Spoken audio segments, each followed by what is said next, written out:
Hey, right now we are in the bottom, I guess you call this the basement of the Jesse Rose store here in San Angelo. With me is Barbara Strain, who has stumbled across some tunnels. And an interesting story about these tunnels that actually dates back to about 1884. Barbara, I'm going to let you explain that. Okay, well, we bought this building last year, and we came into the basement and we were cleaning and everything and noticed that there was a step in each corner. And from that point, we began poking around and seeing what we could find. And all of these tunnels across here were covered up with masonite.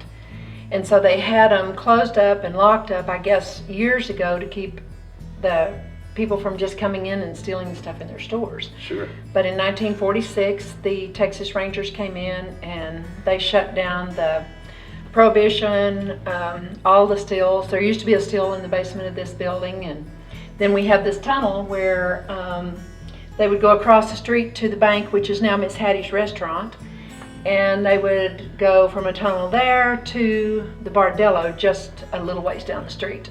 Very good. That was like banking convenience in Yeah, those it days. was. Very convenient. Yes. All right. Now there are a total of 4 different tunnels that we know about, right? Mm-hmm. And there could be more? Yes. Well, there are more tunnels. We've heard that there are tunnels downtown.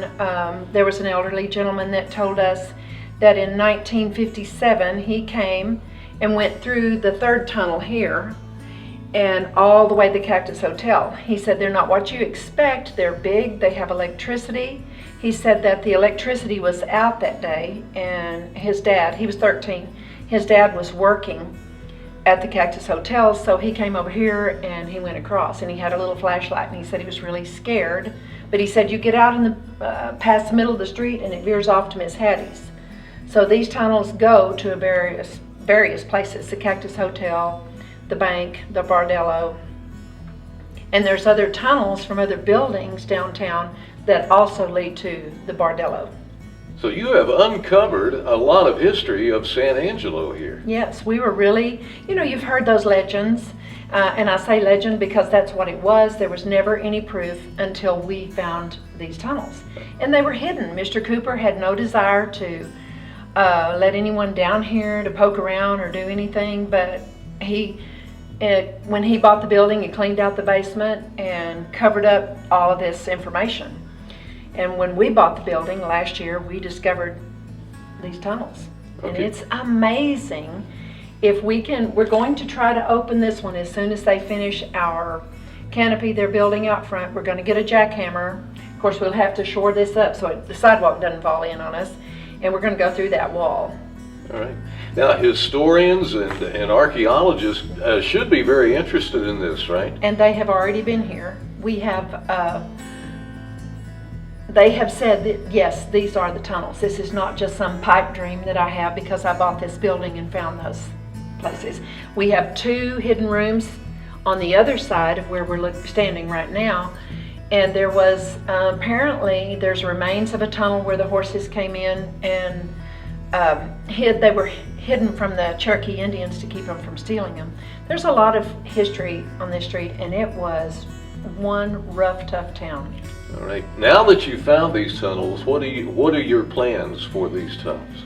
We plan to find out for sure that they're not closed or whatever. Whenever the city replaced the sidewalk, we had a boardwalk, and when they replaced that, they poured this concrete wall to support the sidewalk, because you can't just pour concrete on nothing. Sure. And so once our engineer releases us to go ahead, he said you can't do any digging while I'm putting that iron balcony out front. So mid-June he's supposed to be finished, and then we are going to get a jackhammer and we're going to go through that wall. Now, have you already had some interest from people yes. outside of San Angelo that might be interested in kind of helping you do this project? Yes, we've had volunteers. We've already had people wanting to write books. We've had the archaeologist. One of them told me that he said, stop, I don't want you to do anything else. He said, you just leave it alone. And I said, I cannot leave it alone, because this is part of the history of our town. And if we can open these, what it would do for the economy here would be amazing, because people would come from everywhere. Everybody has heard about these tunnels. And to actually see them would be amazing. This is like a part of the Wild West. Yes, it is, absolutely. All right. Now, how do you get involved? I know you have a website that you can go to. It's called GoFundMe. Okay. And it is for the tunnel opening of Jesse Rose Mercantile. We dug the dirt out of this one, and it cost us like $500 just to get some guys with buckets to get all the dirt out that we dug out in the middle of the floor. Now we're going to have jackhammers and a lot of people working to open those, but we're not going to be like just taking money and not doing anything with it. We sell tickets, we have tours, we're raising the money to open these because it's probably going to cost a lot of money, but regardless of what it costs, we are going to open those tunnels. But if you want to help us, you can go to GoFundMe.com, and all the information is on Facebook. It tells you about the tunnels and what we're doing, and we want to make it happen.